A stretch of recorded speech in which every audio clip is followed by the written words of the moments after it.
India times news channel देख रहे आप सभी दर्शकों का बहुत बहुत स्वागत है। मैं हूं रमनदीप कौर। इस वक्त की बड़ी खबर आ रही है प्रयागराज से। क्या है पूरा मामला, देखने के लिए बने रहिए हमारे साथ। फतेहपुर धर्मांतरण मामले में जहां स्टुअर्ट्स के कुलपति की संलिप्तता मिली थी, तो वहीं फतेहपुर धर्मांतरण मामले में नया मोड़ आया है। प्रयागराज की यीशु दरबार की सीडी वीडियो दिखाकर लोगों का धर्मांतरण कराने वाले फरार आरोपी पुलिस के हत्थे चढ़े हैं। पुलिस की गिरफ्त में आने के बाद त्रिवेंद्रम केरल निवासी जोश प्रकाश और देहरादून के दाऊद ने वहीं दोनों ने पुलिस को बताया है कि मिशन अस्पताल की आड़ में मिशन इंडिया संस्था लंबे समय से जिले में सक्रिय है। जोश प्रकाश ने संस्था के नेटवर्क के बारे में बताया कि प्लानिंग के तहत ज़रूरतमंद गरीबों को तलाशते थे, प्रलोभन देकर धर्मांतरण के लिए प्रेरित करते थे, सकारात्मक रूप होने पर यीशु दरबार की सीडी दिखाते थे। सामूहिक धर्मांतरण मामले की जांच प्रयागराज के स्टुअर्ट तक पहुंची। जांच शुरू होते ही स्टुअर्ट्स के कुलपति सहित आरोपी फरार चल रहे हैं, जबकि उनके ऊपर एक के बाद एक कई मुकदमे पंजीकृत हुए। फर्जी नियुक्ति को लेकर भी एसटीएफ प्रयागराज की इकाई ने नैनी थाने में मुकदमा पंजीकृत कराया था। फिलहाल कुलपति आरबी लाल को सामूहिक धर्मांतरण मामले में 14 फरवरी तक इलाहाबाद हाईकोर्ट से राहत मिली हुई है, लेकिन अन्य मामलों में कुलपति आरबी लाल व कई अन्य आरोपियों के ऊपर गिरफ्तारी की तलवार लटक रही है। पुलिस स्टुअर्ट्स के जनसंपर्क अधिकारी रमाकांत दुबे को खोज रही है, जिससे कई अहम खुलासे होंगे। सूत्रों की माने तो रमाकांत दुबे ही आरबी लाल और विनोद बी लाल सहित कई लोगों के राज खोलेगा। फिलहाल एसआईटी विवेचक अमित मिश्रा के साथ एसआईटी शुक्रवार को फिर स्टुअर्ट्स नैनी पहुंची। टीम ने अकाउंटेंट समेत कई विभाग के कर्मचारियों से पूछताछ की। छापे के दौरान मिले साक्ष्यों की जानकारी ली। फरार आरोपी की तलाश में फ्रेंड्स कॉलोनी भी पहुंची पुलिस, लेकिन कोई नहीं मिला। टीम अभी भी स्टुअर्ट्स में डेरा जमाए हुई है। वहीं पुलिस आरबी लाल, विनोद बी लाल समेत रमाकांत के लिए जगह जगह छापेमारी कर रही है और जल्द ही गिरफ्तार करने का दावा कर रही है। चाय पियो कुल्हड़ खाओ सुनने में बड़ा अजीब लग रहा है, पर ये अब सच है, क्योंकि अब एक ऐसा कुल्हड़ बन गया है जिसमें आप चाय का आनंद भी ले सकेंगे, साथ ही चॉकलेट की तरह उससे कुल्हड़ को भी आप खा सकेंगे, जिससे कि अब इस बात का भी फिक्र नहीं होगी कि चाय बेचने वाले और चाय पीने वाले दोनों लोग कुल्हड़ कहाँ फेंकें, जिससे गंदगी ना हो और किसी प्रकार का प्रकृति को नुकसान भी ना पहुँचे। जी हाँ, अब ऑर्गेनिक चाय के साथ एक ऐसा कुल्हड़ आपको मिलेगा जिसका आप सेवन भी कर सकेंगे। ये कुल्हड़ स्वयं सहायता समूह की महिलाएं द्वारा उन मोटे अनाजों को मिलाकर बनाया जा रहा है जिनका उत्पादन अभी फ़िलहाल किसान कम करते हैं, क्योंकि उससे उनको लाभ कम मिल रहा है, जैसे मड़वा और मक्के जैसे अनाजों को, और इसके साथ ही इसमें चॉकलेट फ्लेवर मिला कर जाता है, जिससे इसका स्वाद और बढ़िया हो जाता है। फ़िलहाल ये कुल्हड़ अभी थोड़ा महंगा पड़ रहा है, लेकिन जैसे जैसे मोटे अनाजों का उत्पादन किसान बढ़ाना शुरू करेंगे और ये कुल्हड़ चलन में आ जाएगा तो इसकी लागत भी कम हो जाएगी। इस समय ये कुल्हड़ प्रयागराज में चल रहे 9 दिवसीय किसान मेले में लोगों के लिए आकर्षण का केंद्र बना है, जहां पर लोग पहुंच रहे हैं और इस कुल्हड़ को खरीद रहे हैं और इसमें चाय भी पी रहे हैं। आपको बता दें कि लोगों की दिलचस्पी चाय से ज़्यादा कुल्हड़ में है, जो कि अपने आप में एक अनोखा कुल्हड़ है। इससे पहले आप सॉफ्टी खाते हुए, उसके कोन को खाते हुए लोगों को देखा होगा, पर ये स्वयं सहायता समूह की महिलाओं द्वारा तैयार किया गया कुल्हड़ भी अब जल्द ही बाज़ारों में दिखना शुरू हो जाएगा और आप देखेंगे कि लोग चाय पीने के बाद उस कुल्हड़ को खाकर ख़त्म कर देंगे।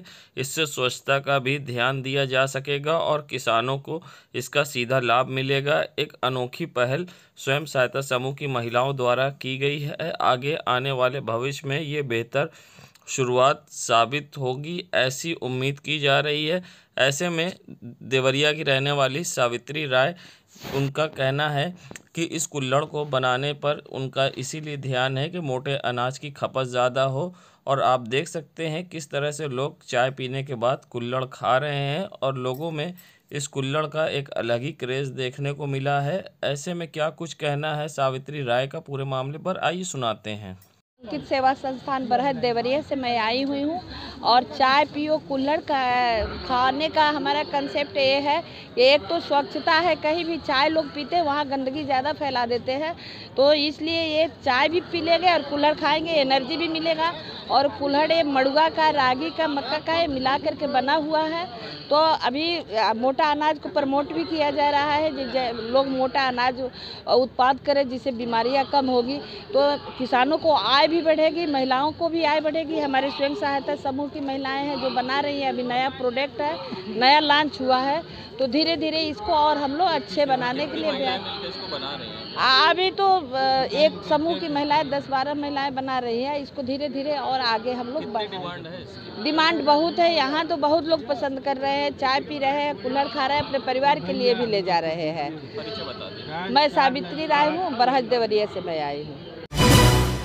तो अपनों ने लूटा गैरों में कहाँ दम था, ये कहावत सटीक बैठती है प्रयागराज के टिंकू मिश्रा पर। टिंकू मिश्रा के भाई ने उन्हें मृत घोषित करके उनकी ज़मीन बेच दी और टिंकू मिश्रा के पास अब पैसे नहीं हैं कि वे अपना इलाज करा पाएँ। वे रीढ़ की हड्डी की समस्या से ग्रसित हैं, जिसके लिए उन्होंने डिप्टी सीएम केशव प्रसाद मौर्य, सांसद रीता बहुगुणा जोशी, विधायक हर्षवर्धन वाजपेयी से मदद की गुहार लगाई। उन्हें पत्र लिख कर भी दी गया और वे SRN लेकर गए, मगर SRN में उनकी सुनवाई नहीं हुई। वहाँ के प्रधानाचार्य से भी मिले, मगर आश्वासन के जगह इलाज नहीं मिल सका और आज तक एस्टीमेट भी नहीं बना। वे बेली भी गए थे, वहां भी उनका इलाज नहीं हुआ। ऐसे में टिंकू को चलने फिरने में भी समस्या होती है और वे इलाज के लिए परेशान है। जब डिप्टी सीएम और सांसद विधायक की नहीं सुनी जा रही है तो आम जनता की क्या सुनी जाएगी, ये अपने आप में एक बड़ा सवाल है। अब देखना है कि टिंकू मिश्रा को उपचार होता है और इलाज मिल पाता है या फिर इसी तरह से वे दर दर इलाज के लिए भटकते रहेंगे। ऐसे में क्या कुछ कहना है उनका, आइए सुनाते हैं।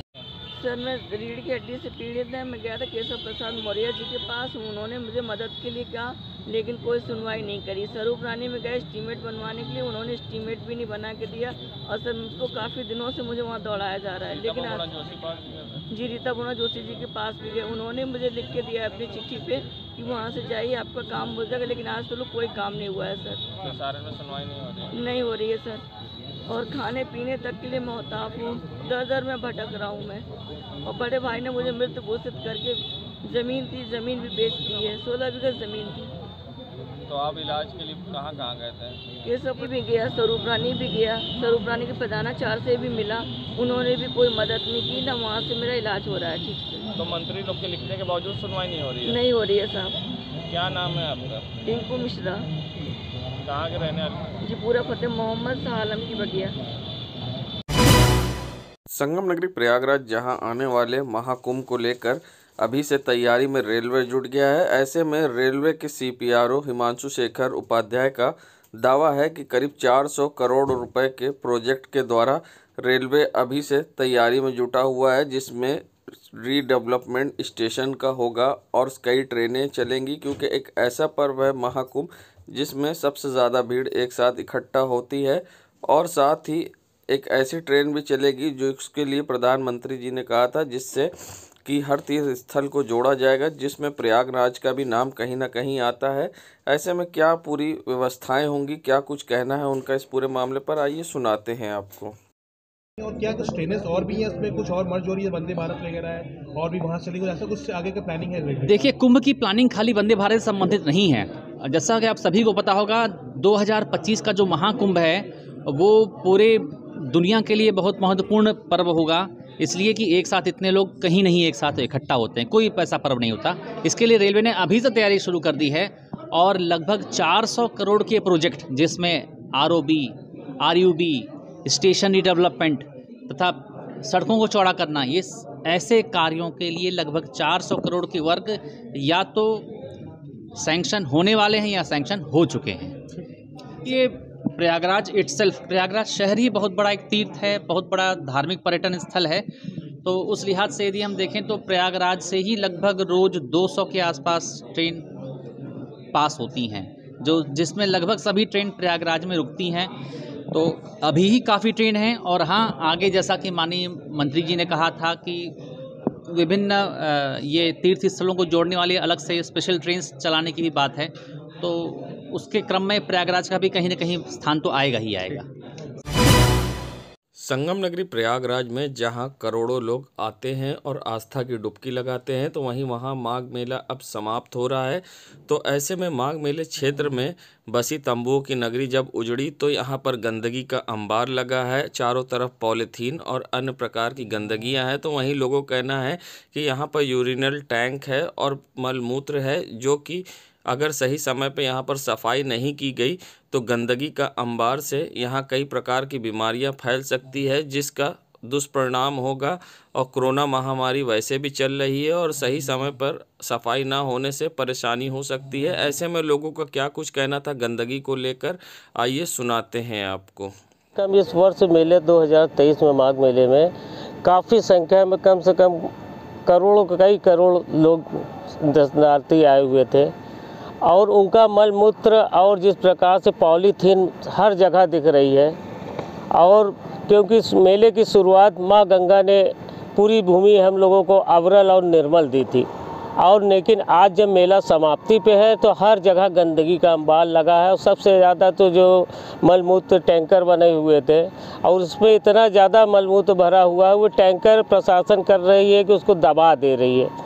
और ये दबाने का कार्य ना करना चाहिए, मलमूत्र को पूरा निकाल कर और जिस प्रकार से पॉलीथीन अन्य प्रकार की यहाँ गंदगियाँ हैं उसको स्वच्छ और निर्मल बना कर ही माँ गंगा को हम लोग समर्पित करें। और अन्यथा आने वाले समय में ये महामारी का प्रलय, इस जैसी महामारी भी चल रही है, उस महामारी को एक शुरुआत यहाँ से होगी अगर गंदगी का अंबार साफ नहीं हुआ। उन्नू गुप्ता, समाज सेवी। बहुत ज़्यादा है गंदगी, ज़्यादा गंदगी है, चारों तरफ गंदगी है। नगर निगम इसको पाट दे, गंदगी कुछ कम हो जाए। बाकी जब बाढ़ आएगी तो देखते हैं क्या होता है, क्या कुछ सफाई नहीं हो रही। हमारा नाम राजा है। संगम नगरी प्रयागराज के सदियापुर, चांदपुर, सलोरी, ओम गायत्री नगर, गल्ला बाजार में जहां गोविंद गुप्ता नाम के कोटेदार पर गंभीर आरोप लगे हैं। साथ ही लोगों ने आरोप लगाया है कि वो राशन कम देते हैं प्रति यूनिट, और ऐसे में उनका कहना था कि जहां उनके 6 यूनिट का कार्ड है तो 30 किलो की जगह उनको सिर्फ 28 किलो ही राशन दिया जाता है। ऐसे में अब कोटेदार के प्रति लोगों में नाराज़गी दिखाई दी है। इस पर जनता ने कई गंभीर आरोप लगाते हुए क्या कुछ कहा है, आइए सुनाते हैं आपको। बहू भी है, लड़का भी है, बच्चा भी है। कट गया एकदम से, आप 3 साल से 2 साल से पूरा राशन ही कट गया। पूरा कट गया। पहले बना था? हाँ बना था, यही के था। वो नोट कहाँ है आपका राशन? आपका हमारा 6 यूनिट के। कितना राशन मिलता है? 28।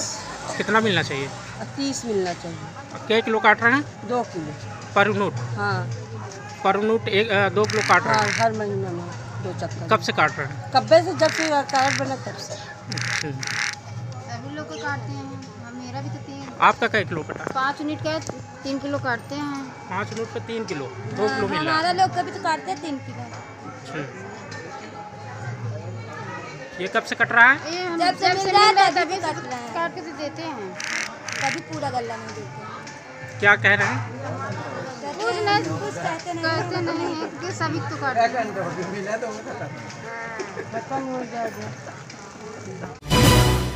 जहां प्रदेश के कई जिलों के नाम बदलने के बाद अब लखनऊ का नाम बदलने को लेकर चर्चा हो रही है और राजनीति भी गर्माई है, तो वहीं संगम नगरी प्रयागराज के माघ मेला क्षेत्र के संगम पुलिस चौकी पर आज भी यहां इलाहाबाद लिखा हुआ है और आज भी यहां बोर्ड पर प्रयागराज इलाहाबाद है। जहां कई जगह बोर्ड बदले गए हैं, मगर शायद इस बोर्ड का नाम बदलना भूल गए हैं और इस पर आज भी इलाहाबाद लिखा हुआ है, संगम पुलिस चौकी इलाहाबाद। जबकि प्रयागराज सीएम योगी के द्वारा नाम बदल करके किया गया था और कई बोर्डों पर प्रयागराज लिख दिया गया, मगर कुछ भी आज ऐसे बोर्ड हैं जहां पर आज भी प्रयागराज इलाहाबाद है। ऐसे में इसको लापरवाही कहें या फिर अनदेखी, जिस तरह से प्रयागराज अभी भी इलाहाबाद लिखा हुआ है। अब देखना है इस बोर्ड पर कब प्रयागराज लिखा जाएगा या फिर संगम पुलिस चौकी इलाहाबाद रहेगा। देश दुनिया की खबरों के लिए world media times news channel को सब्सक्राइब करें।